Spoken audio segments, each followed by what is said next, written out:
Como les decía, este tema que tiene que ver con ese ejercicio intelectual que hacemos cuando trabajamos en investigación y que lo hacemos todos de alguna manera, independientemente de, digamos, la posición científica o filosófica que estemos abordando para un trabajo de investigación, y que una vez que he estado trabajando en la revisión de innumerable cantidad de trabajos, artículos que se van a publicar, tesis de posgrado, tesis de licenciatura, algunos libros que van a publicar unos conocidos investigadores. Entonces me doy cuenta que es necesario trabajar nuevamente en lo básico, es decir, volver un poco al trabajo científico que estudiábamos en las épocas del bachillerato, cuando nos daban clases de lógica,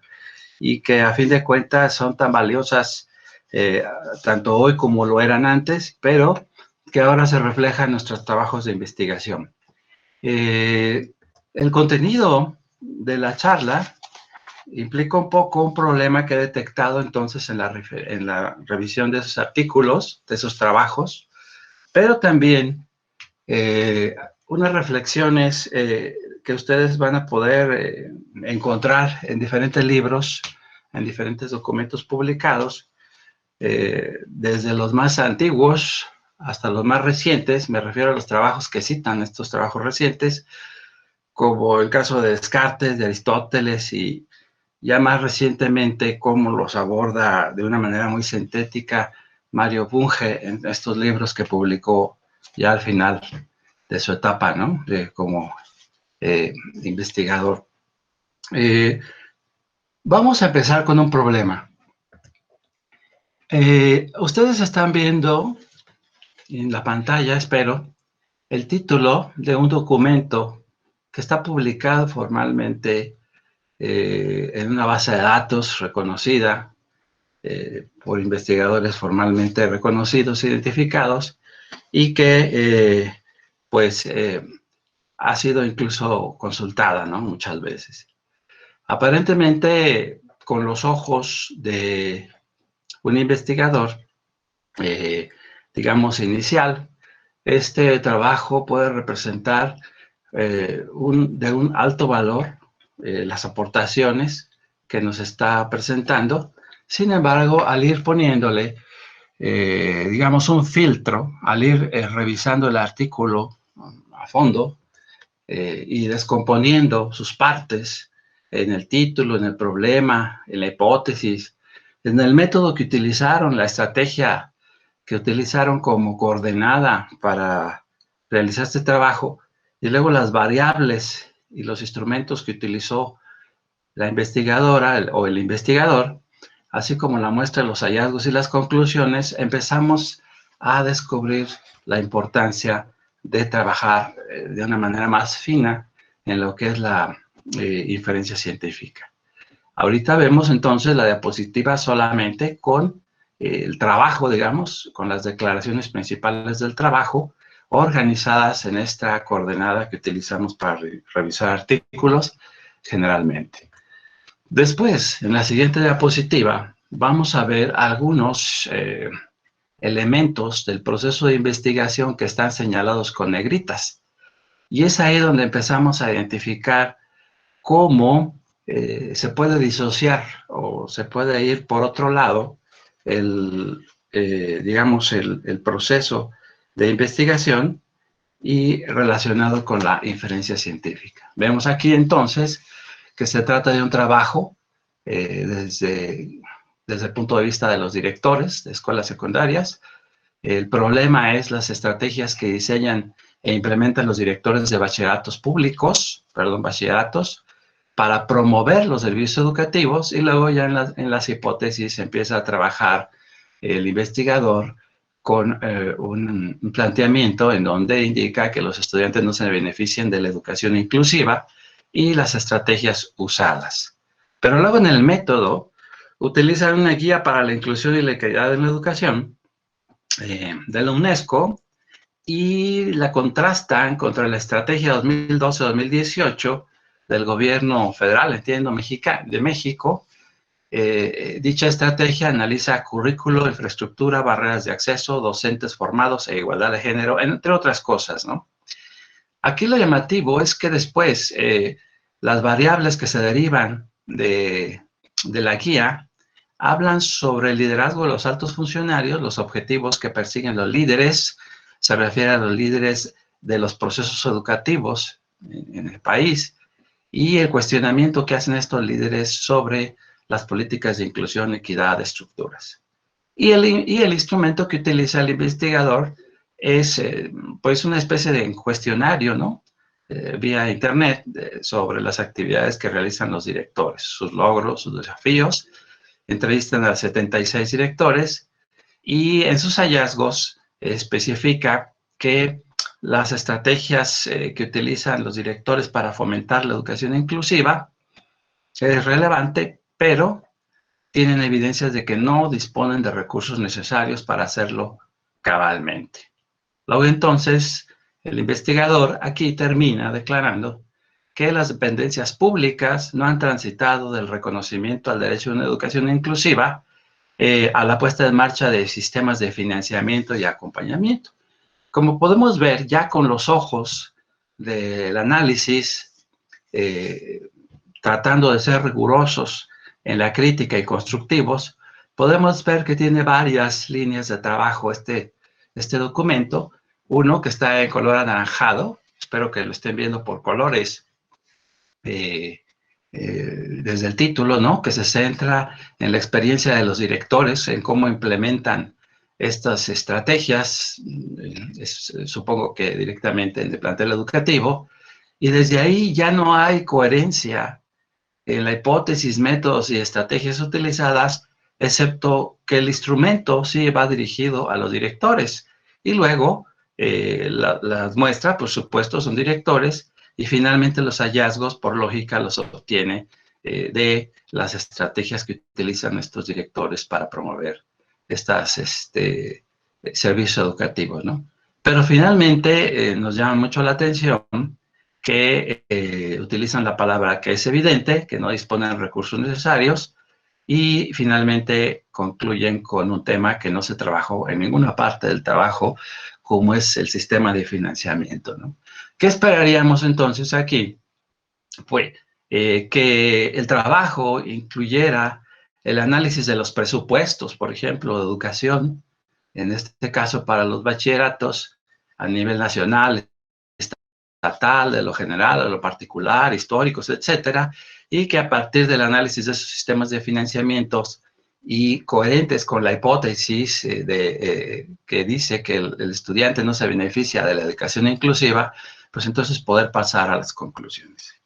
Este tipo de detalles es muy común encontrarlo. Este diciembre inicié un trabajo de investigación documental 100%, en donde estoy revisando una muestra de diferentes tendencias de artículos ya publicados. Algunos son muy de educación básica, de ciencia básica, muy positivistas, si ustedes quieren. Otros son trabajos que utilizan algunos criterios neopositivistas, otros incluso son de racionalismo crítico, muy exigentes, pero también algunos otros con un enfoque de anarquista epistemológico, ¿no? Es decir, que son muy independientes en el uso de los métodos, pero también estoy revisando algunos trabajos que trabajan con el interpretativismo, el constructivismo, la teoría hermenéutica, la fenomenología y la etnometodología. Estos trabajos me han estado permitiendo ver cómo la inferencia científica es útil, pues, en todo tipo de investigación. Vayamos entonces al tema. Este es el problema y la razón de ser por la que se desarrolla el ejercicio y la reflexión que vamos a presentar el día de hoy. La inferencia científica, entonces, podríamos definirla de muchas maneras, pero a fin de cuentas es un ejercicio intelectual que se viene haciendo desde hace mucho tiempo, al menos se ha documentado desde hace mucho tiempo en los trabajos de investigación, que le permite al investigador pasar de las premisas a las conclusiones. Y esto es algo muy básico que aprendemos desde el bachillerato. Pero lo importante es cómo realizamos ese proceso intelectual para llegar a las conclusiones, cómo obtenemos esas consecuencias deductivas que nos permiten, al final de cuentas, presentar una conclusión, sobre todo cuando el trabajo de investigación va a ser publicado, ¿no? Generalmente utilizamos hipótesis y en algunos casos, o en la mayoría de los casos, cierta evidencia empírica, y de tal manera de que se pongan a prueba estas hipótesis. Sin embargo, como vimos en el ejercicio que presenté hace un ratito, en el ejemplo del artículo, muchas de estas ideas pueden estar con una grieta, una gran separación de los hechos, es decir, de los hechos que analiza el artículo, como en el caso del artículo que infiere sobre los sistemas de financiamiento de educación, pero en ninguna parte del documento los analiza. Esto incluye la necesidad de hacernos una serie de preguntas cuando trabajamos en los procesos de investigación, por ejemplo, como lo es la validez, esa reflexión tan importante que tenemos que ir haciendo en el momento en el que avanzamos con nuestros procesos de investigación, cómo utilizamos la lógica formal para validar esas hipótesis cuando aplique, por supuesto, la lógica formal, cómo distinguirlas y cómo le adscribimos valores veritativos a las ideas científicas. Es una invitación para volver a lo básico, entonces, de la inferencia científica, y dado que son procesos muy complejos en la mente de los investigadores, lo único que podemos hacer es utilizar algún tipo de coordenada para controlar esos saltos que damos desde las premisas a las conclusiones. ¿Cómo podríamos entonces aproximarnos a un modo de inferir válido? Me refiero válido en función del conocimiento actual, ¿no? Relativo a la forma de hacer inferencia científica y a la revisión de la rigurosidad de un trabajo de investigación. Y ustedes en la literatura van a encontrar muchos conceptos, como las inferencias válidas, las cuasi tendenciales, no deductivas, incuadas, etcétera. Van a encontrar también que algunas son muy estériles, es decir, son inferencias que no nos producen nuevo conocimiento o que no nos permiten, digamos, concluir en algo novedoso, en aportar al nuevo conocimiento. Algunas son generalizaciones muy precipitadas. Esto lo he visto mucho en los trabajos, sobre todo de maestría y de licenciatura, en donde realizan un muestreo muy, digamos, muy superficial y sin embargo hacen algunas generalizaciones muy precipitadas, ¿no? También en los trabajos de demostración podemos ver que hacemos este ejercicio de inferencia científica y, por supuesto, cuando trabajamos ya, digamos, con la revisión de la rigurosidad de estos trabajos de investigación. Este tema de la inferencia implica muchas formas de ver a la misma inferencia. Entonces, digamos que el enfoque que estoy tomando y que hago con mis estudiantes, estos ejercicios, es el denominado inferencia plausible, es decir, ese razonamiento válido, lógico y coherente que nos permita acercarnos un poco al hecho o a lo que estamos investigando, ¿no? Quizás nunca logremos conocer la realidad por las propias limitaciones del ser humano, pero sí podemos utilizar una metodología para llegar a, digamos, a utilizar una coordenada de referencia para producir inferencias más válidas, más objetivas, ¿no? Entonces, en ese sentido, el valor que tiene la evidencia empírica para realizar estimaciones y también la parte teórica para contrastar esas estimaciones, pues sigue siendo un binomio de oro para los procesos de investigación de cualquier tipo y en cualquier disciplina. Aquí vemos nada más como a manera de recordatorio, porque esto en realidad lo utilizo en un taller con los estudiantes. que en la literatura ustedes desde hace muchos años, y digo a partir del silogismo y de todos los textos, como en el caso de los que han estudiado Aristóteles, a Descartes y a muchos otros, van a encontrar elementos para practicar la inferencia científica. Pero aquí lo importante no es que no se conozca solamente qué es una analogía sustantiva o qué es una analogía estructural y cómo se aplica, digamos, en el proceso de investigación científica este tipo de formas de inferir, vamos a llamarles así, inferencia plausible, y que además de que se esté, digamos, practicando, nos sirva para volver a lo básico y revisar nuestros trabajos de investigación, poder identificar, analizar cómo hemos ido realizando este proceso de inferencia con los elementos, digamos, con los datos que obtenemos a través de esos instrumentos que aplicamos en los procesos de investigación, que por cierto veo que en el área de investigación educativa es mucho más sofisticado que la investigación básica, ¿no? En donde se tienen las variables controladas y bueno, se trabaja con, digamos, con algunos procesos químicos o físicos, biológicos y que de alguna manera permiten al investigador ya tener este tipo de variables controladas, ¿no? Y en el caso de la investigación social y la investigación educativa, pues estas variables se complican mucho y exige del investigador todavía un más alto grado de expertez en la parte de la inferencia, ¿no? Voy a poner un ejemplo que es muy común, ¿no? En el caso de la inferencia, que es muy utilizada, la generalización estadística, que nos permite inferir de la muestra hacia la población. Y bueno, aquí viene solo un ejemplo, solo en este me voy a detener porque es muy amplia el trabajo. En una muestra de estudiantes normalistas del 1%, la población estudiantil encontró que el 10% demostró tener habilidades científicas.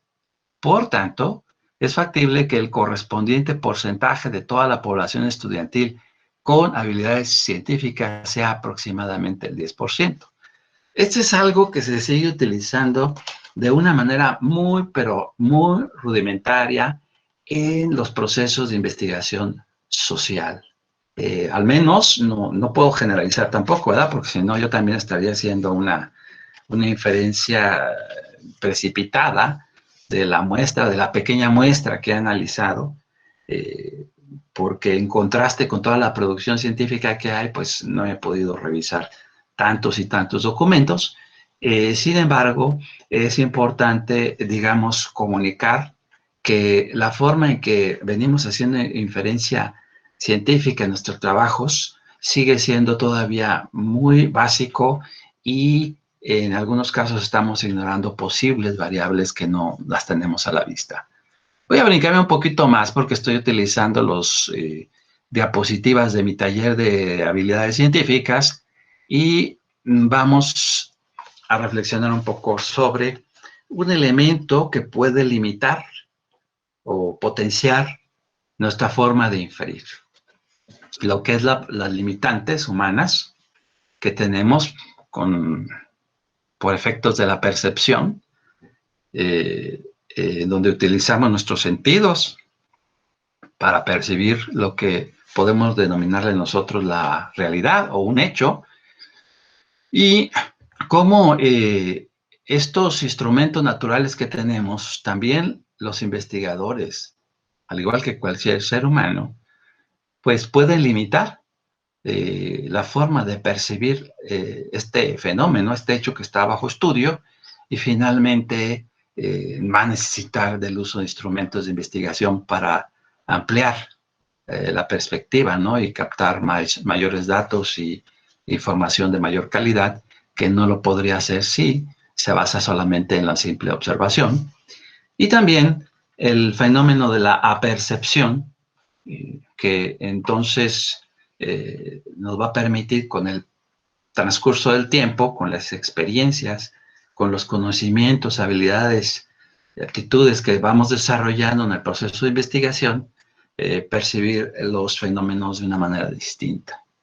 Este elemento es muy relevante considerarlo cuando hablamos de inferir, porque el mismo investigador puede utilizar un esquema de inferencia hoy y mañana puede utilizar otro perfeccionado, ¿no? Y generalmente también cuando el investigador aprende o desarrolla la capacidad de analizar los fenómenos con las experiencias y el aprendizaje que ha incorporado y que es dinámico, cada día vamos incorporando cosas nuevas, a su vez también tenemos la posibilidad de tomar decisiones sobre incorporar nuevos instrumentos para la investigación. Entonces, este elemento es muy relevante para los procesos de inferencia. Otro que es muy básico, digo, nos lo enseñan desde que estamos en el bachillerato, pero quizás no le tomamos el mismo aprecio por la edad que tenemos y por los intereses que tenemos en ese momento y muchos otros factores que desconocemos, es la forma en que estamos viendo como investigadores un fenómeno, un hecho o ese elemento que está bajo análisis, ¿no? Aquí tenemos este esquemita que utilizo mucho para reflexionar con mis estudiantes, que tiene que ver con cómo vemos un fenómeno. Por ejemplo, les pongo a ellos el ejercicio del fenómeno de la delincuencia organizada o analizar el tema de los mascotas que están abandonadas en la calle o algún otro tema social de actualidad y empiezo a reflexionar con ellos, invitándolos a que cada quien dé su opinión y luego concluimos en que todos estamos viendo solo una parte de la realidad. Por ejemplo, en este caso, el observador número 1 puede ver una superficie plana, el número 2 puede ver una superficie, digamos, con un ángulo, ¿no? Y un ángulo recto y parte de una forma, pues, cóncava o convexa, según le toque ver desde el punto de vista. Luego el investigador número 3 y el número 4 ven algo distinto a lo que ve el investigador número 5. Y entonces esto es, digamos, el fundamento de aquella famosa triangulación que ustedes utilizan mucho, pero también hay que considerar que aún entre todos o desde muchos puntos de vista siempre podrían quedar o casi siempre quedan algunos causas, algunos variables que no están a la vista incluso de todo el equipo de investigación. Y esto es valioso para también no precipitarnos en nuestras conclusiones, ¿no? Esta forma de reconocer el proceso de investigación nos permite también ser más humildes, parsimoniosos, cuidadosos al realizar nuestras inferencias, porque podríamos estar infiriendo solo sobre una parte del fenómeno que está bajo estudio. Y es aquí donde los instrumentos de investigación cobran una mayor relevancia, porque los instrumentos de investigación podrían ayudar a ampliar la perspectiva sobre el fenómeno que estamos estudiando. Otro elemento que tiene que ver con la inferencia o previo a la inferencia es la capacidad del investigador para establecer los niveles observacionales. Es decir, cuando analizamos un fenómeno y queremos identificar cuáles son las causas que puede tener este fenómeno, en principio debemos de reconocer que estamos limitados por nuestra percepción, pero también por nuestra apercepción. Es decir, dado que es dinámico el aprendizaje, pues nunca terminamos de aprender y las decisiones inferenciales que tomemos el día de hoy pueden ser diferentes a las del día de mañana. Entonces, cuando el investigador observa un fenómeno y sobre este fenómeno intenta deducir las causas, pues tiene un nivel de observación, es decir, aún con sus instrumentos, ese fenómeno puede ser observado desde un punto de vista o varios puntos de vista, como lo vimos en la diapositiva anterior, pero generalmente hay un nivel no observable. Es decir, un nivel de incertidumbre en donde pueden haber una serie de variables que pueden contribuir a ese fenómeno y que no las vamos a ver nunca. Posiblemente algunas las descubramos con algunos procesos de investigación, pero otras más no las vamos a poder ver. Y esto también hace que reflexionemos como investigadores y que seamos también más parsimoniosos al momento de realizar nuestras conclusiones de un trabajo utilizando inferencia científica. Nos preguntamos entonces, ¿qué es lo que está causando el fenómeno? Y surge un tercer nivel. Es un tercer nivel que podría ser no observable, me refiero desde el punto de vista objetivo, con el uso de nuestros sentidos o incluso con el uso de instrumentos de investigación. Ya ves que en algunas disciplinas es necesario, o la mayoría, utilizar instrumentos que permitan ampliar nuestra perspectiva sobre el fenómeno que estamos analizando, pero hay un tercer nivel que es el hipotético, es el imaginario, es cuando nosotros proponemos unas posibles causas ocultas, y este es tan valioso como el observable, el nivel de observación, porque precisamente este, este fenómeno, esta parte hipotética, es la que en un momento dado nos puede llevar a incorporar instrumentos y procesos de investigación más valiosos. Entonces vemos aquí que las hipótesis cobran un nivel relevante también en el proceso de investigación y posteriormente veremos cómo en el proceso de inferencia. Este ejercicio de la observación nos puede limitar aún cuando contamos con la aparente certeza de que estamos en un nivel observable de un fenómeno. Es decir, por lo que explicaba en las diapositivas anteriores, si bien el investigador tiene a la vista un fenómeno, puede ser que desde su perspectiva no identifique alguna causa, que si bien es una causa, digamos, observable, pero desde su punto de vista o con el uso de los instrumentos que seleccionó, no la está percibiendo. Entonces esto es relevante para la rigurosidad de los procesos de investigación. Y bueno, esto habla sobre nuevamente incorporar los instrumentos apropiados para analizar el fenómeno apropiado.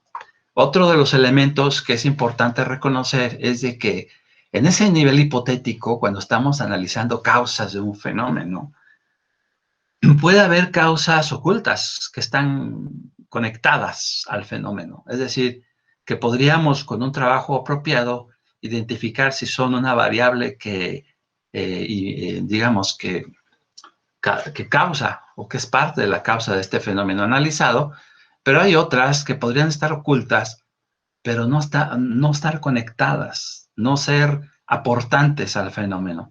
Entonces, todos estos elementos van a hacer que nosotros, aun cuando utilicemos los instrumentos para descubrir esas causas ocultas, pueda ser que tengamos un hiato entre lo que pensamos que es una causa aportante al fenómeno y que en realidad pues no lo es. Entonces son elementos que hay que considerar cuando estamos realizando procesos de investigación y también sobre todo cuando hacemos inferencia científica, porque si empezamos a inferir con estas causas que supuestamente exploramos, me estoy imaginando a partir de la aplicación de instrumentos, ¿no? En el ámbito social y que creemos que están conectadas al fenómeno, pues finalmente podría ser esto falso, ¿no? El hecho entonces permite que las personas generemos una idea sobre el mismo y a partir de el mismo desarrollar términos, conceptos que a su vez nos permitan hacer proposiciones y estas proposiciones, digamos, nos van conduciendo poco a poco hacia una técnica para realizar inferencia científica.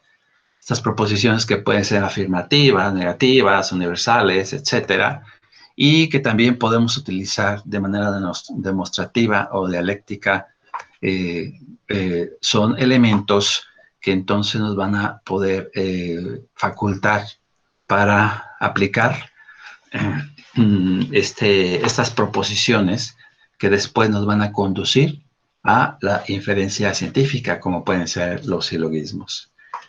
Entiendo que es mucho material, me voy a ir un poco rápido, pero bueno, aquí la idea es respetar un poco el tiempo de exposición que me comentó Orfi, ¿no?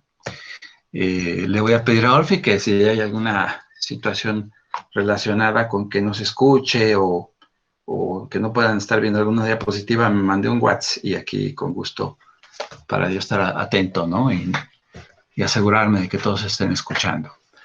Bien, ¿qué es lo que vamos a hacer? ¿Qué es lo que se propone que reflexionemos para perfeccionar la manera de realizar nuestras inferencias en los diferentes procesos de investigación? Bueno, primero, identificar que existen hipótesis con cierta debilidad lógica, es decir, que pueden ser coherentes o contradictorias, algunas con diferente fuerza heurística y que en un momento dado nos permitan a partir de ellas indagar sobre otros, sobre el problema que estamos trabajando con mayor poder. Y bueno, empezar a reflexionar que si la hipótesis es precisa, fuerte, sistemática, esto nos va a permitir aumentar su contrastabilidad. ¿Qué significa esto entonces? Que el valor de las hipótesis en el proceso de inferencia es instrumentalmente útil si tenemos el cuidado de que tengan ciertas características para que después no estemos sufriendo a la hora de inferir, ¿no? Existen este tipo de hipótesis que las he visto mucho en sus trabajos, hipótesis cualitativas, cuantitativas, y hay una reflexión muy importante, ¿eh? Las hipótesis cuantitativas, por ejemplo, se pueden contrastar con una simple medición y análisis de resultados. Aplicamos la estadística o la medición, etcétera, y a partir de eso podemos ya empezar a diseñar una inferencia. Pero las hipótesis cualitativas, cuando estamos analizando el comportamiento humano, por ejemplo, de grupos o de estudiantes, de profesores o de un sistema educativo, se convierten en muy complejos. La verdad es que estos trabajos que ustedes abordan es sumamente complejo y con más razón es importante invitarlos a que reflexionen sobre cómo estamos haciendo nuestra inferencia científica en estos procesos de investigación. En la literatura ustedes van a encontrar algunos tipos de errores que posiblemente no valga la pena ahondar tanto, ¿no? Pues los famosos errores tipo 1 y tipo 2 que vienen en todos los textos de investigación, pero finalmente lo importante aquí es reflexionar en lo siguiente. Evitar poner toda la esperanza en que las técnicas estadísticas o las computadoras nos eximan del trabajo de pensar. Y esto es muy importante. No por el hecho de que incorporemos análisis estadísticos sofisticados, ¿no? Medidas de tendencia, análisis de correlación, de regresión, de dispersión, etcétera, significa que el proceso de investigación es útil y que está siendo, digamos, reflexionado con una lógica formal. Entonces, hay que incorporar a esas estadísticas todo lo que estamos platicando para que el trabajo sea más fecundo y productivo, ¿no? Utilizar la estadística para reducir los riesgos de pasar a las conclusiones erróneas, eso es de utilidad, por supuesto, sin embargo, no es determinante. Y pensar en que, aunque no sean concluyentes nuestras inferencias o estas contrastaciones que hacemos, pueden ser plausibles.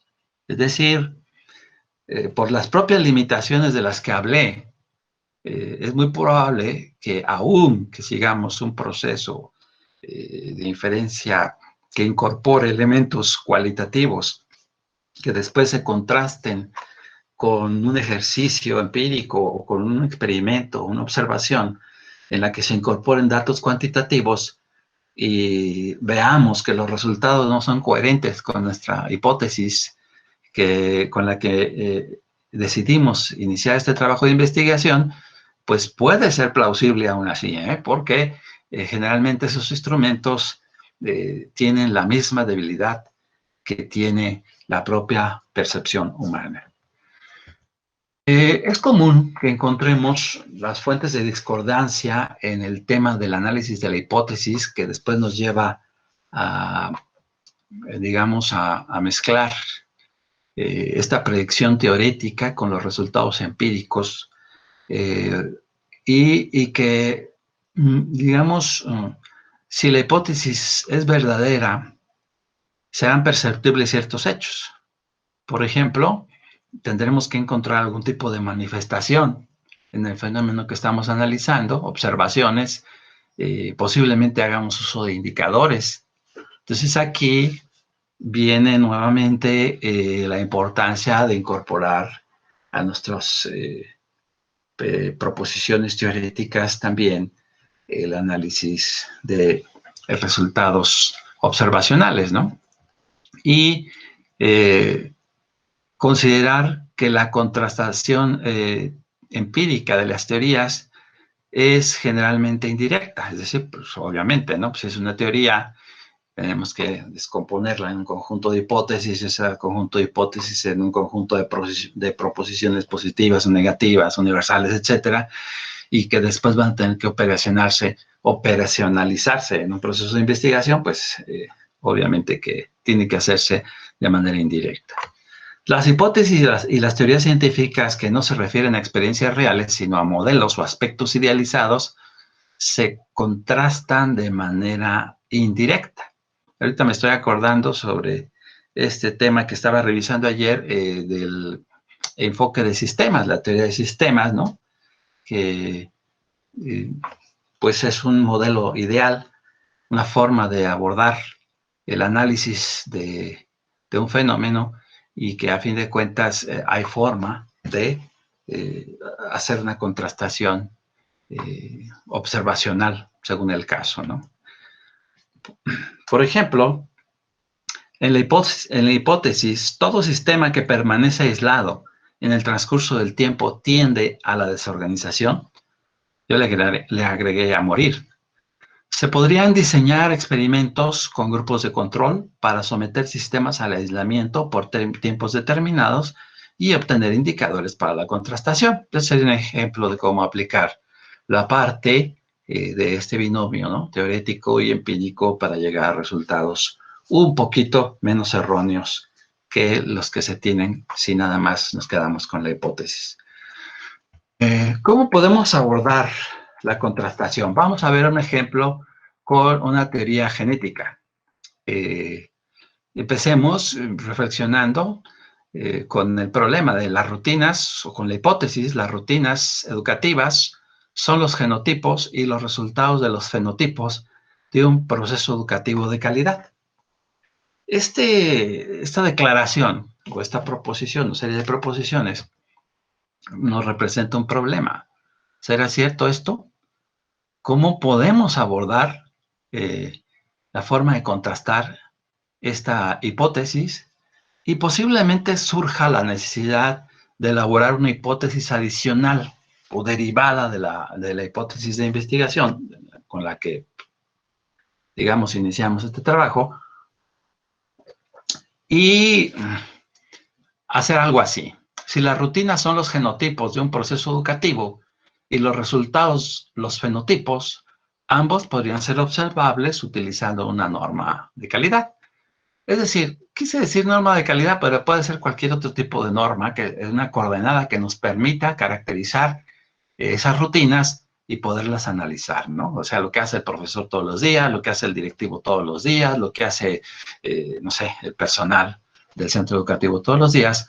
Y luego, generalmente va a ser necesario traducir esas hipótesis en, digamos, en algo más operativo para poder observar esas rutinas educativas en el marco de la norma de calidad. Estoy imaginándome ahorita en la norma de calidad ISO 9000 2015 para contrastarla con lo que hacen los profesores todos los días en la escuela, los directivos, etcétera. Y a partir de eso, y mediante la observación, pues generar los datos necesarios para poder traducir esta experiencia o estas evidencias en términos de rutinas educativas y en términos de resultados con base en los requisitos de dicha norma de calidad. Y a partir de ello, entonces, decidir si epistémicamente son equivalentes los genotipos y los fenotipos, es decir, lo que nos genera los resultados del proceso educativo, que serían los fenotipos, ya los resultados, si epistémicamente podrían ser equivalentes y a partir de ello, entonces, tomar una decisión sobre cómo inferir, después de haber aplicado este proceso de investigación, al respecto de la hipótesis inicial. Aquí tenemos un ejercicio un poquito con un tema de actualidad, que tiene que ver con la COVID. Nos plantea lo siguiente: ¿es posible que la pandemia por la COVID haya favorecido una nueva cultura digital en la educación básica? Punto. La ciudad de Morelia está afectada por la pandemia COVID. Por tanto, es verosímil que en Morelia se haya gestado una nueva cultura digital en la educación básica. Si analizamos esta hipótesis con la estructura que les di anteriormente, empezaremos por preguntarnos si es cierto. Y para eso vamos a tener que generar una hipótesis adicional. Por ejemplo, una que implique el tema de la comunicación vía Internet, pero incorporar en esa hipótesis un muestreo de evidencias de comunicación entre profesores y estudiantes de educación. Aquí hay un error, de educación básica debería de ser, en donde se pudiera determinar si se incrementaron las formas de comunicación vía Internet. Como ven, estamos utilizando hipótesis adicionales y luego a partir de eso considerar la obtención de datos y evidencias a partir de usos de plataformas. O sea, aquí lo importante es que los datos deben de generar evidencia. No debemos declarar que son evidentes, sino tenemos que demostrar que son evidentes.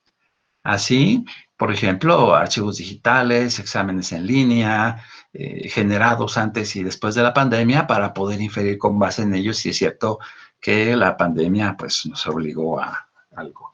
Quizás lo que estamos ahorita aquí trabajando, digamos, pues es muy obvio, ¿no? Pero finalmente, para el proceso científico, nada es obvio.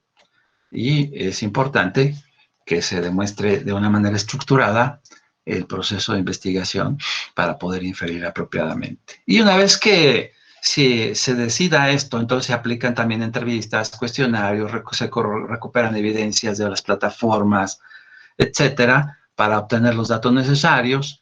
Y luego hay que ver si estos hallazgos tienen alguna diferencia antes después de la pandemia, decidir si esos hallazgos corresponden al concepto comunicación vía Internet y determinar si se incrementó o no después de la pandemia.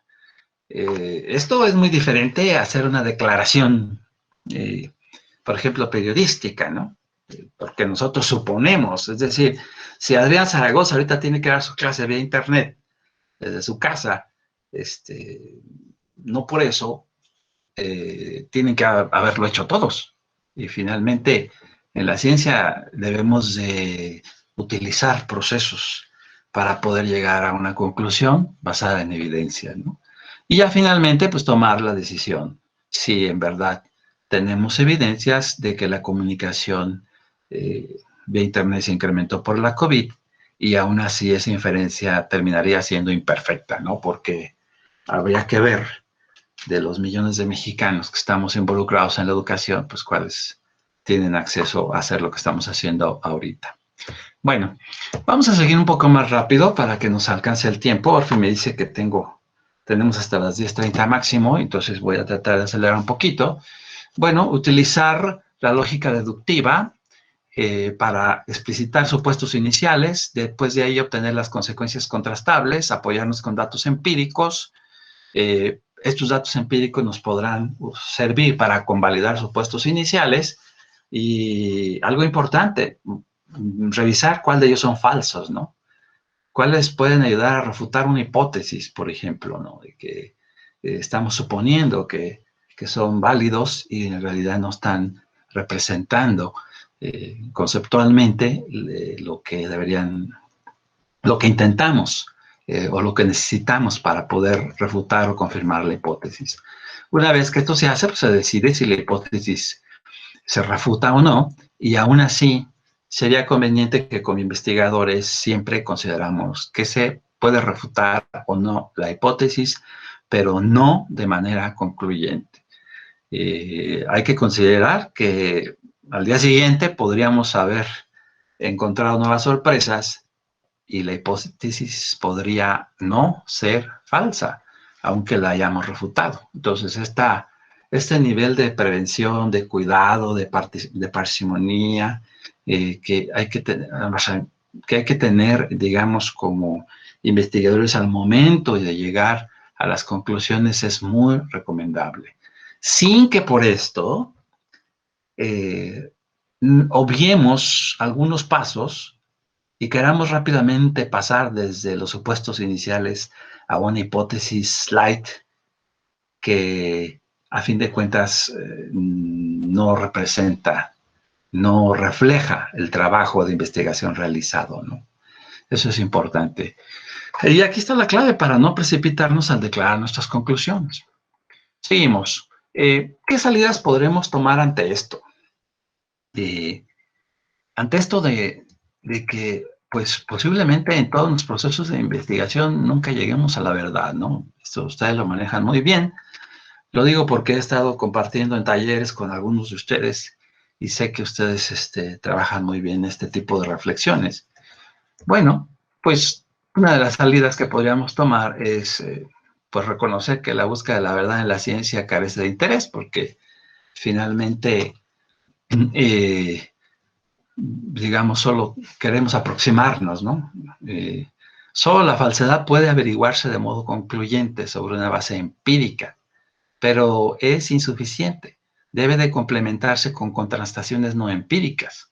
Aquí este es un mensaje para quien es excesivamente, como dicen, neopositivista, ¿no?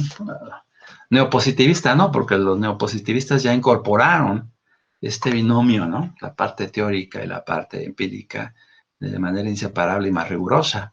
Necesitamos de la lógica inductiva para establecer esquemas de inferencia no deductiva, debido a que la lógica deductiva puede no ser suficiente. Son salidas que entonces nos van a permitir a nosotros, digamos, justificar o seguir justificando los procesos de investigación, aunque estos, por muy rigurosos, sean imperfectos y sus resultados también sean menos falsos, digámoslo así.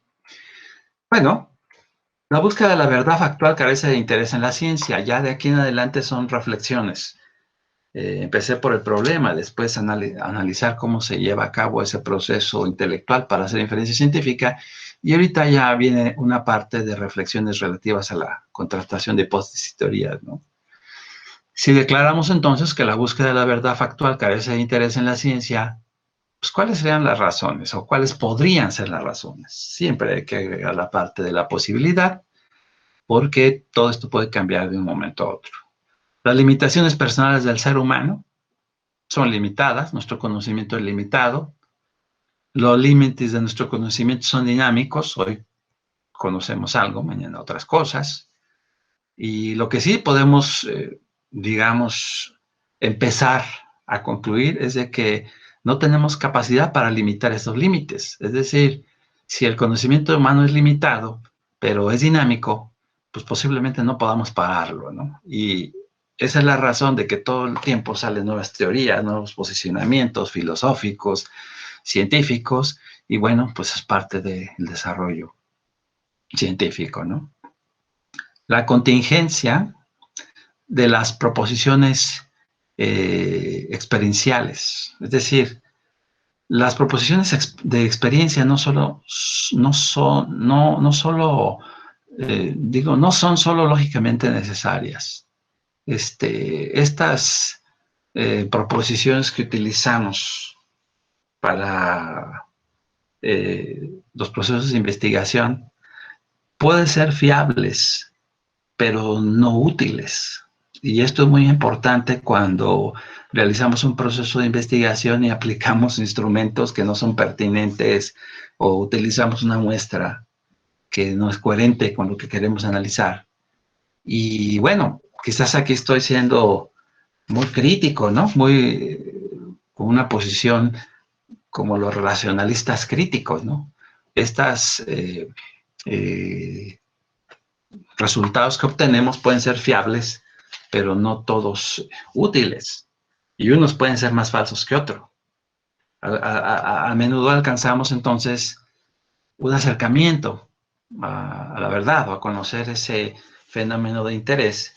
Y bueno, otro de los elementos por los que podría la verdad factual no ser interesante para la ciencia es la inutilidad de la verdad comparada con la eficacia o hasta la credibilidad. ¿Qué quiere decir esto? Pues nos hace reflexionar sobre cómo los procesos de investigación no pretenden conocer la verdad absoluta, sino acercarse con digamos, un nivel de confiabilidad aceptable para que las ideas funcionen útilmente, ¿no? Para que se puedan ser aplicadas en el desarrollo social, por ejemplo, ¿no? Vamos a tener que ser objetivos, vamos a tener que someterlas a la crítica, por eso se busca que haya consenso, que sean al menos admitidas por algunos especialistas, pero para el tema de la verdad, pues eso es irrelevante, ¿no? El uso de la ciencia es práctico a partir de las aproximaciones porque nos reduce el riesgo de las decisiones que estamos tomando, ¿no? Las contrastaciones empíricas como suficientes, si las consideramos como suficientes, es importante reflexionar en que existen muchas hipótesis que pueden ser compatibles con datos, con conjuntos de datos. Y este conjunto de datos también puede ser compatible con muchas hipótesis distintas. Entonces, cuando nosotros hacemos investigación debemos de considerar que no forzosamente son exclusivas de las hipótesis que estamos utilizando y bueno, que estas contrastaciones empíricas que nos permiten obtener ciertos datos sobre las hipótesis y teorías pueden tener, digamos, una dependencia de la forma en que abordemos el problema. Con la metodología, aquí sí tiene que ver la teoría, ¿no? Como hablábamos al principio, quienes hacen trabajos etnometodológicos o los que trabajan con aspectos de psicología o fenomenología, pues entonces ahí sí podríamos establecer una relevancia, una coherencia entre estas teorías y la contrastación que hagamos, ¿no? Las contrastaciones no empíricas no pueden establecer hipótesis científicas, pero tampoco las contrastaciones empíricas pueden convalidar las hipótesis de manera concluyente. Esto es muy relevante porque cuando vemos algunos trabajos de investigación, observamos que en algunos momentos se presentan inferencias muy primitivas, digamos, muy precipitadas, en algunos casos pueden ser hasta muy ingenuas, y la verdad es de que debemos de tener mucho cuidado con investigadores en ese sentido, ¿no? Otro de los elementos de reflexión es la búsqueda de la certeza definitiva, característica de la no ciencia. Se sustituye en la ciencia por la búsqueda de la verdad objetiva aproximada, pero perfectible. Esto lo trabajo yo mucho con los muchachos, porque luego algunos de ellos me hacen unas encuestas de 10, 20 personas que ven la televisión y que al mismo tiempo de que ven mucho la televisión, ven 8, 9 horas la televisión. Ahora pues las series y el internet, todo eso que hay ahora, y lo correlacionan con que estos chavos tienen bajas notas en la escuela, es decir, son reprobados o repetidores, etcétera, y entonces con ese grado de aproximación es natural que los chavos hacen unas conclusiones salomónicas, ¿no? Se concluye que el Internet y las series son nocivas para el proceso educativo. Y bueno, eso son rudimentos de investigación que vamos reflexionando con los compañeros, pero que después olvidamos con el paso del tiempo. Y en el momento en que realizamos un proceso de investigación aparentemente riguroso, podemos también caer en la trampa de creer que hemos encontrado una verdad objetiva, cuando lo más seguro es que nos hayamos solamente acercado o hayamos reducido el error que teníamos sobre de ella. No hay hipótesis infalibles, esto creo para todos es muy obvio. Hemos visto tantas cosas que han ido cambiando con el tiempo, porque todas las inferencias deductivas pueden ser falaces, solo que podrían estar limitadas por el grado de objetividad que tiene el investigador, por el uso de instrumentos impertinentes o simple y sencillamente por causas ocultas, conexas o inconexas, que finalmente terminan o podrían terminar siendo falsas, ¿no? Sobre esto, es importante reflexionar sobre la verdadera tarea de la lógica no deductiva, que no tiene que consistir en consagrar falsedades, sino en estudiar efectivos esquemas de inferencia científica que presenten el estadio de su contrastación, así como las condiciones de su rendimiento óptimo. Quizás aquí el mensaje es la transparencia, es decir, entre la comunidad de investigadores es muy relevante que exista la transparencia en los procesos de investigación, para que a su vez pueda ampliarse la posibilidad de crítica, la posibilidad de incrementar el conocimiento con la aportación de la sociedad de investigadores. Y esto tiene mucho que ver con esos artículos que publicamos y que luego no mostramos los instrumentos o que no tenemos una base de datos donde están todos los resultados, sino que simplemente los reportamos y a la hora que se necesitan analizar más a fondo, no es posible acceder a ellos, ¿no? Bien, si las hipótesis son consecuencias empíricamente contrastables, digamos, podríamos nosotros en el momento de hacer la observación, el experimento o esa experiencia, pues obtener apoyo empírico o debilitación. ¿Qué significa? Pues contra la hipótesis. Es decir, tengo una hipótesis, pero el ejercicio empírico la puede apoyar o la puede debilitar. Y eso es parte de la transparencia del proceso de investigación. Cuando nosotros hacemos un trabajo de investigación y reportamos que no obtuvimos el apoyo empírico a partir de las consecuencias contrastables, es muy relevante decirlo, es tan valioso, vamos, reportar conclusiones, hacer discusiones y reportar conclusiones de que lo que habíamos supuesto a partir de la hipótesis resultó más falso todavía de lo que pensábamos, ¿no? O sea, acercó más a la falsedad que a la verdad. Eso es muy importante. Y el artículo no por eso deja de ser valioso. Y no por eso debería dejar de ser publicado. Al contrario, debería ser un artículo que debería difundirse ampliamente, ¿no? Para que se pueda buscar otra vía para contrastar las hipótesis. Cuando se construyen teorías, pues se necesita enriquecer el acervo de hipótesis y buscar nuevas consecuencias deductivas.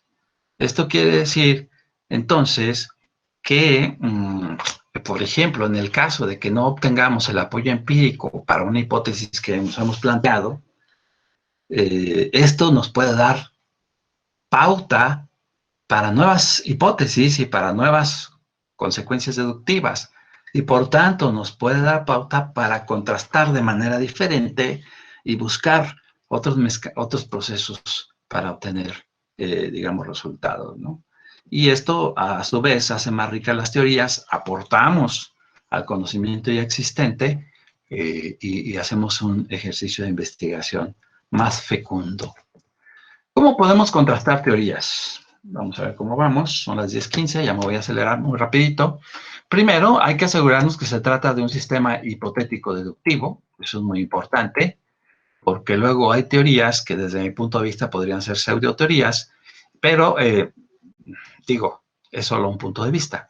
Pero sí es bueno que hagamos esta reflexión sobre si se trata de una teoría o qué se trata de esto. Segundo, asegurarnos que la teoría es en principio empíricamente contrastable. Por ejemplo, este tema de la teoría de sistemas, ¿no? A ver, vamos a poder contrastar esa teoría y de qué manera, ¿no? Buscar la contrastación.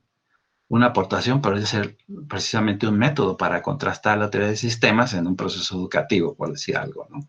Y tener cuidado de eliminar todas las conjeturas vagas y los supuestos ad hoc, que estos son muy, muy frecuentes. Yo voy a escribir sobre esto porque estos supuestos los encuentro mucho en los procesos de investigación que son tendenciosos y que pues, se descubren ya con el paso de la investigación, ¿no? Cuando estamos contrastando teorías, hay que tener cuidado cuando encuentran un alto grado de confirmación. Podría ser, digamos, una precipitación. Luego, eh, eh, identificar los supuestos de la teoría, reunir consecuencias contrastables con datos empíricos, obviamente, pues, para que puedan ser contrastables. Utilizar la deducción más datos empíricos, mediciones, observaciones, experimentos, para valorar la introducción de hipótesis, la necesidad de introducir hipótesis simplificadoras para los casos especiales, como el ejemplo que vimos ahorita con el tema de la comunicación digital, que se pudo haber incrementado en tiempos de COVID, ¿no? O sea, se necesita, o también con el de la teoría de sistemas. Si se consigue concordancia de la teoría con la experiencia, sospecharemos que es parcialmente verdadera. Esto es importante también para los procesos de investigación. Y en el quinto paso podemos traducir las consecuencias contrastables por enunciados semiempíricos susceptibles de confrontación con datos y traducirlos a elementos. Ajá. Y de esa manera podemos nosotros avanzar en la contrastación de teorías, considerando siempre que en la contrastación empírica necesitamos ser coherentes con el tema de la elaboración teorética y las contrastaciones que decidamos realizar para emitir un dictamen sobre esa inferencia. Aquí hay algunos elementos a considerar, como es la evidencia convergente, que eso es muy útil, la evidencia circunstancial y presumible, que luego la confundimos. La contrastación de teorías es importante considerar que tenemos un estado teorético, un estado empírico, y el más importante para el caso de esta charla es el estado de inferencia. Es decir, no forzosamente el estado teorético y el estado empírico con un esquema de inferencia de un investigador va a dar como resultado el mismo, no va a dar el mismo resultado si no se utiliza un esquema de inferencia apropiado. Es decir, en la inferencia científica se puede echar a perder todo el trabajo. Yo he visto trabajos muy bien organizados desde el punto de vista teorético, con un buen ejercicio, experimentos incluso, pero a la hora de inferir todo se derrumba, ¿no? Y dejan mucho que desear esos trabajos.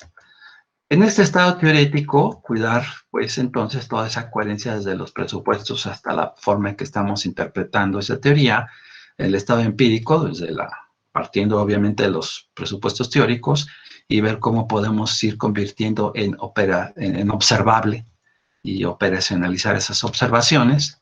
Cuando estamos en el tema de la inferencia, cuidar cómo concuerdan o no concuerdan el estado teórico con las evidencias, y siempre pues considerar algunos casos que se nos presentan cuando decidimos refutar una teoría,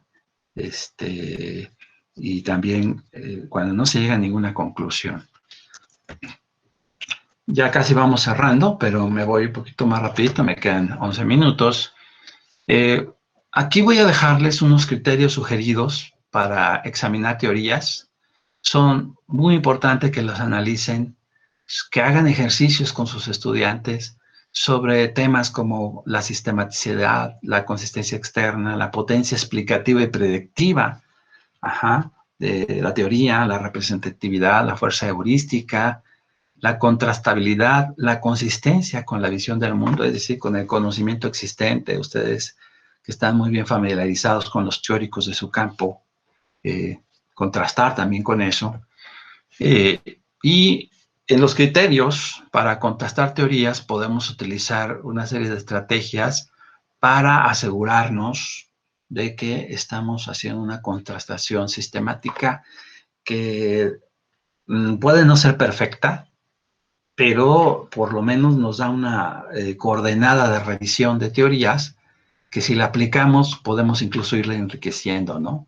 Como la parte de la corrección formal, su consistencia interna, la validez, la independencia y la fuerza de los supuestos que utiliza esa teoría. También podemos analizarla desde el punto de vista semántico, ¿no? Cómo se proyecta la teoría con una exactitud lingüística o una unidad conceptual clara, coherente, y cómo de ahí podemos derivar la interpretabilidad empírica, es decir, cómo podemos convertir esas teorías en, digamos, procesos de investigación, y también cómo está el tema de la representatividad en términos, digamos, del fenómeno que se analiza. También puedes analizar las teorías desde el punto de vista del conocimiento. Uh-huh. Podemos utilizar el examen de teorías desde el punto de vista metodológico, ontológico, y voy cerrando con esta diapositiva porque ya veo que vamos a terminar con el tiempo. Una vez que hemos revisado las posibilidades que tiene la inferencia científica para poder nosotros aprovechar al máximo en los procesos de investigación. Y por eso es que en esta presentación se propone la inferencia científica como eje proceso de investigación. Surge la pregunta: ¿en qué etapas del proceso de investigación podría ser útil el ejercicio de esta inferencia, de la inferencia científica? Obvio, en todos los trabajos vemos que utilizan la inferencia científica cuando están analizando los resultados. Y luego, como cuando llevan a cabo un proceso de discusión en los trabajos escritos, pues utilizan también inferencia. Esto es lo que nos encontramos generalmente en todo trabajo de investigación. Y bueno, tratando de hacer un ejercicio hermenéutico de lo que vamos leyendo, en estos textos que revisamos, podemos ver cómo la inferencia científica la están dejando como algo, digamos, secundario. Se centran más en planteamientos de problemas y en conclusiones precipitadas, y creo yo que una de las formas en que podemos resolver esto es ayudando a los jóvenes que están estudiando en la educación superior a utilizar sistemas de inferencia desde que deciden realizar o tomar un tema de investigación, y después cómo del problema derivamos hacia las hipótesis y objetivos, y luego a partir de ahí cómo vamos seleccionando las variables, los métodos y los resultados, para que siempre se tenga en cuenta que al fin del proceso de investigación vamos a tener que utilizar este ejercicio intelectual de la inferencia, y no dejarlo para cuando ya pasaron todos los meses en los que se aplicaron una serie de hipótesis, objetivos, que pueden o no ser coherentes con los métodos e instrumentos de investigación, y que se perdió mucho tiempo en obtener resultados, y a fin de cuentas no fueron útiles para realizar la inferencia científica. Cierro con las siguientes reflexiones que utilizo también con los chavos cuando hacemos ejercicios de discusión. Y se las dejo también, se las recomiendo para que también ustedes puedan hacerlo con sus estudiantes.